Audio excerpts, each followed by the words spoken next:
Hola, qué gusto tenerle de regreso a nuestro canal. En este tutorial configuraremos el constructor de vocabulario en su aplicación de comunicación aumentativa y alternativa, CAA, como LAM Words for Life y Unity AAC. El constructor de vocabulario reduce temporalmente el conjunto de palabras visibles, lo que ayuda a que las personas que se comunican con CAA se concentren en lo más relevante según sus intereses inmediatos, mientras se mantienen planes motores consistentes.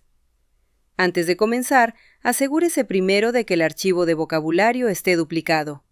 Use el enlace de arriba para aprender cómo hacer una copia. Tendrá que hacerlo antes de usar el constructor de vocabulario.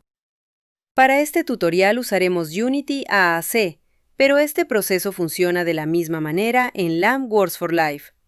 Veamos paso a paso cómo configurarlo. Desde la pantalla de vocabulario, seleccione el botón Menú en la esquina superior derecha. Seleccione Constructor de vocabulario.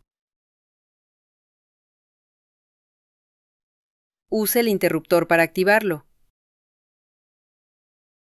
En el área de texto escriba una palabra que desee incluir. Cuando aparezca en la lista, selecciónela para agregarla.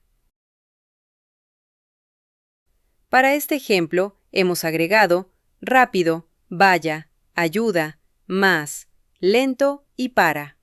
Si planea crear varias listas para diferentes actividades o personas que se comunican, puede seleccionar Grabar, asignar un nombre a su lista,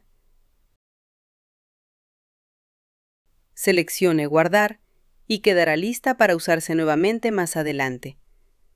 Si solo está creando una lista por ahora, puede omitir el paso de guardar y seleccione OK. Ahora, observe que solo las palabras que seleccionó están visibles. Todo lo demás está oculto para que su comunicador pueda concentrarse únicamente en esas palabras. Vaya.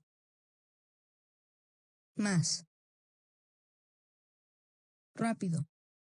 ¿Desea volver al vocabulario completo? Simplemente regrese al constructor de vocabulario y desactívelo.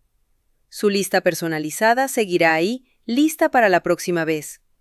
Si este tutorial le resultó útil, dele like y suscríbase para obtener más consejos sobre CAA. ¡Hasta la próxima!